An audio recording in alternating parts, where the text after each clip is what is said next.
Welcome back to my YouTube channel, everybody. I'm joined today by attorney Anne Bremner, and with Anne today, we'll talk about the murder of Meredith Kercher, an English student who was murdered in Perugia, Via della Pergola, and her corpse was found on November the 2nd, 2007. This case is very well known in Italy, in the UK, and of course, in the United States as well. Thanks for your time, Anne.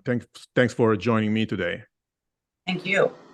Well, before we start discussing this true crime case, can you let us know what your role in all this story is and what kind of consultancy you provided to Amanda Knox? Sure. I became involved sometime, at least a year after the crime itself. And I was asked by a couple of people, a judge and a screenwriter out here in Seattle, to assist Amanda Knox with media and other aspects of her case. Both of these individuals had daughters that went to Seattle Prep with Amanda Knox. And of course, the daughters felt very strongly about her innocence, as did many people out here in Seattle, which is where she's from, and she's back here now.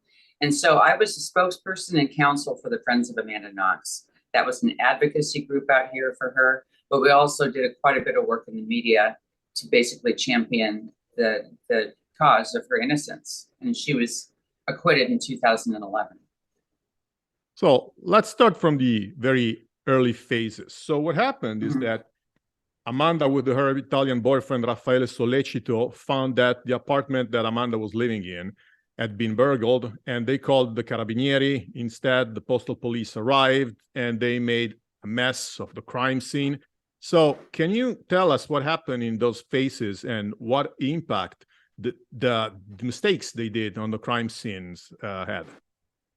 Well, the mistakes at the crime scene were extraordinary, and not just at that initial point, but throughout the whole processing of the scene over the ensuing days and weeks. I mean, things like not preserving footprints, bloody fingerprints, not and cleaning them up, it looked like, at least in the crime scene videos. They also were not always using protective gear. They were speaking during the course of it, which you're not supposed to do because even saliva can, contribute DNA to a scene, and it's not relevant, and you can contaminate the scene. Even the collection of the knife itself that they said that was used in the attack, which later was found not to have been used, was transported in a shoebox from Raffaele's apartment.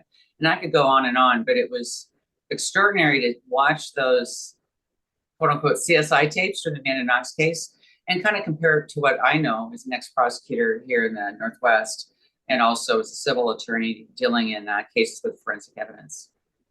But what happened right away is that Italian media and Italian prosecutors focused on Amanda for totally no reason. Why were they so obsessed with her right from the start?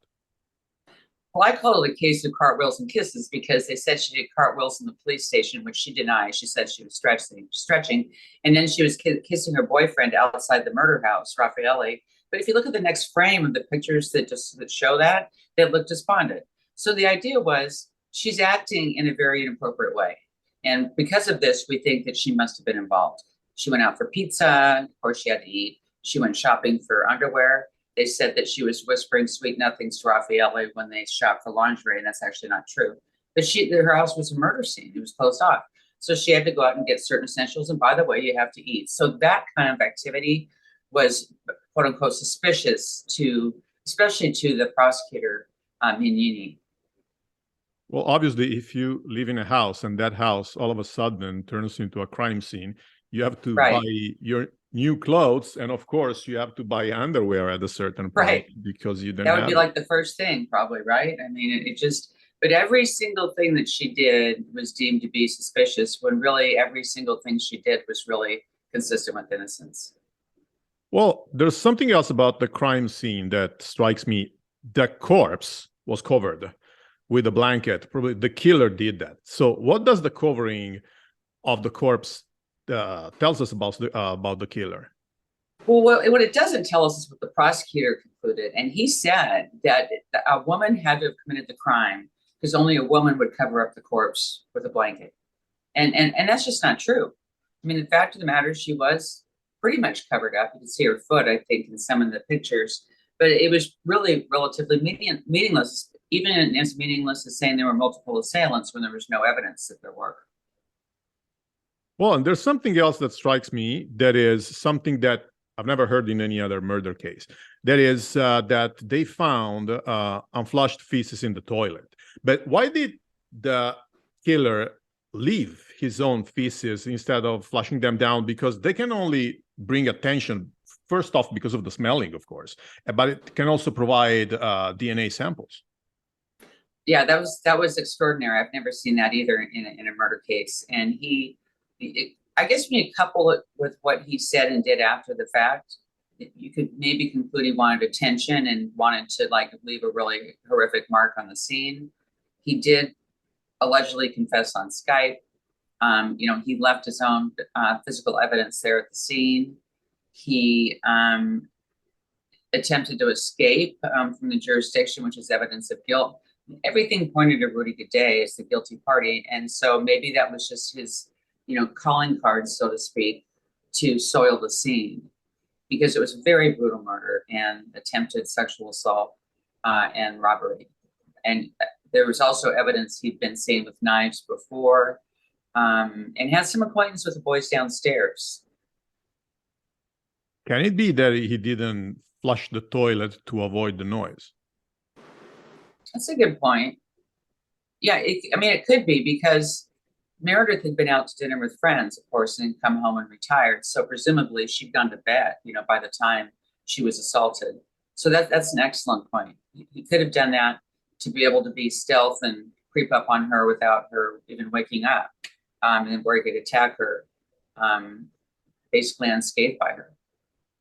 Well, according to the Italian prosecutors, Rudy could not have done it all alone because it takes at least two people to hold someone down and at the same point rip off their clothes. For instance, Meredith's bra. Does this make sense to you? No, so many of these statements by the prosecutor were just, you know, in opposite to what we know about crime scenes.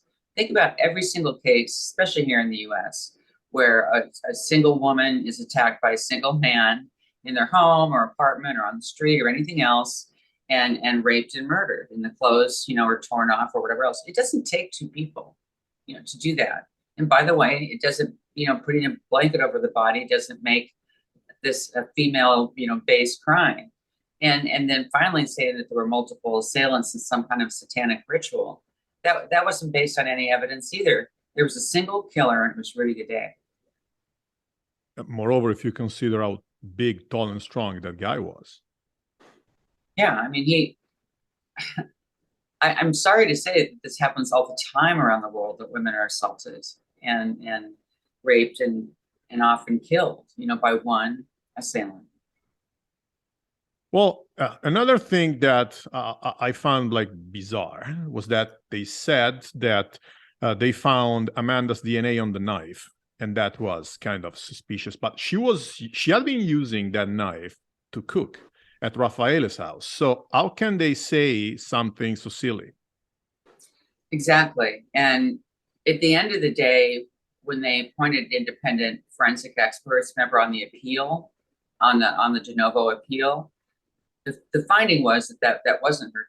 There wasn't DNA on the tip of the knife consistent with Meredith, but yes, she cooked with the knife. There was DNA on the handle of Amanda Knox, consistent with innocence.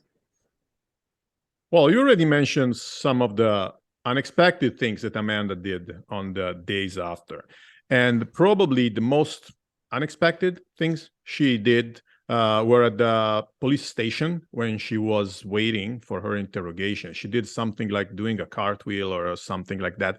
How do you explain that? Was just a way to vent the stress? But what she said, of course, I wasn't there, so I don't know. But she said she didn't do a cartwheel. She was stretching. She was talking with one of the officials there, one of the guards or one of the officers, about doing yoga and stretching, and she did some stretching. So it was a far cry from actually, you know, turning cartwheels through a police station, you know, after a horrific homicide. So that's even untrue. Yes. Oh, wow. This is surprising. Didn't know about this. And at a certain point while being interrogated, she mentioned Patrick Lumumba, as one of the possible accomplices. Why did she do that? Because this guy, Patrick, was the owner of a nightclub she was working for. So why did she involve him in the discussion?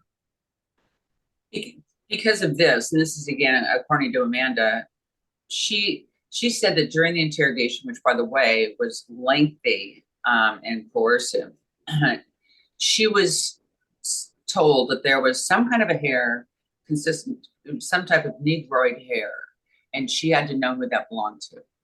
And she said, you know, she said something about Patrick Lumumba, but as I understand the conversation, this followed, they're looking at her phone, and she had been texting with him because he was her boss, remember, at the bar, and she was supposed to work that night. And so she texted something to the effect of, "Do you need me tonight?" And he says, "No." And then there was a reference like, "Okay, see you later." Well, that was interpreted as, "I'll see you later," you know, in connection with this murder. Like, we're going to get together and somehow be involved in this crime. That's how it was interpreted. So she's confronted with that. And that's how he's mentioned. Of course, he's exonerated after that. And he, as I remember, didn't he receive compensation for that? It seems like he did, but it's been a long time. Well, I can tell you this is poor translation, because if you translate that sentence, "see you later," in Italian, word by word, it actually means "I'm going to see you later tonight." But that's not the case in English. That's not, that's poor translation from English into Italian. So this is, oh, you're very welcome. This is how poorly they did their job.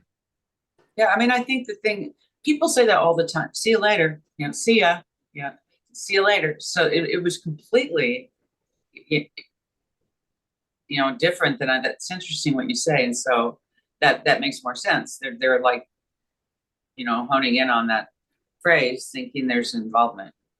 Of course, if you say "see you later" in English, it doesn't mean we have a specific time specified. Yeah, it does not. Well, we discussed a few of the mistakes done by Italian investigators. What are the other biggest ones you can think of? Oh, I mean, one was like the interrogation and the length of time, no certified Italian interpreter or lawyer. And there was actually a finding of a violation of her human rights by the Human Rights Commission sometime later. The other thing that went wrong in that time frame and with the questioning is they had asked her to imagine, you know, hypothetically, if you were there, you know, imagine you were there, what would you have done? And she says something like, "I would have covered my ears, you know, from the screaming." Well, that was basically put forward as Amanda Knox was at the crime scene and involved and covered up her ears at some point. And so again, maybe something was lost in translation, but she has maintained all along that was a hypothetical and not a confession. But that was deemed to be, at least in the press, a confession. I also think that the fact that there was a preliminary hearing for 2 years, you know, here in Seattle, if you had a preliminary, if you're arrested and you're going to be filed on, it's 72 hours, you know, between the time of arrest and the time of charging. But in her case, the preliminary hearing where there was a finding of enough to go to trial, that took 2 years. And that was sealed or secret. That's a problem because so much false information leaked out during that time frame that it was really hard for her to ever have a comeback from that in the press or in the minds of the public in Italy or here or anywhere else, once so many false quote unquote facts were put out there from a sealed hearing that lasted 2 years. Well, as far as you know from talking to Amanda, were Amanda and Meredith getting along? Because a lot of authors report that Meredith was very precise while Amanda was very messy, so that they didn't like each other very much. You know, I don't know. I haven't talked to Amanda about that, but I know that she's said many times that they got along very well and there was not a problem. You know, keeping in mind the prosecutor kept shifting the motive that he was alleging. First, it was like satanic cult. Then it was that the roommates didn't get along. You know, then it was monetary, like robbery. There was kind of a shift there. So there was a time when he was saying that they didn't get along, but I don't know that to be the case at all. Okay, no problem. Well, funny thing here is that Italians are still obsessed with Amanda Knox, and most people think that she got away with it. And I think that the only reasons why she was blamed was for being young, American, and good looking. So this is actually what happened. Well, probably you would like me to explain you, but as far as you know, how come the Italians are still so obsessed with her? I think you just hit the nail on the head. I mean, and I was in Rome right before the pandemic, and with my brother and his wife, was Italian. And, I would mention that case anywhere, not saying I had any involvement, but you're right. I mean, I was just my own sampling. I'm like, couldn't believe that everybody that I encountered thought she was still guilty. I took Raffaele with me to give a speech in Prague for the International Academy of Law and Mental Health. My brother and I did, and my sister-in-law, and we took Raffaele with us. And, he's Italian. And I guess I wonder, did people look at him in the same way? It seems to me that Amanda's always been the focus and not Raffaele. Oh yeah, definitely. Yes, absolutely. Yeah. Because she's American. So, right.